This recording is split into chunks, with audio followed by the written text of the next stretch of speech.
A lot of the time, you start a business off, I think, and you kind of start off as like maybe an amateur or an enthusiast, or you're just kind of like finding your way. But if you find yourself that you're doing tailoring every day and you're getting paid for it and you're getting clients coming back, it's like then you're a professional tailor. Really, it's different from being a hobbyist. It's running a real business. But a lot of the time, it's whether it's tailoring or any business, you can't be professional at anything unless you do it.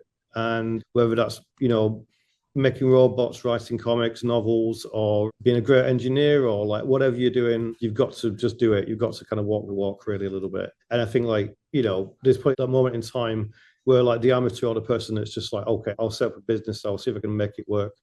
At one point, whether it's like 2 years down the line or 10 years down the line, you probably turn around and realize, you go, hey, I'm a professional tailor, I'm a professional banker, lawyer, whatever it is.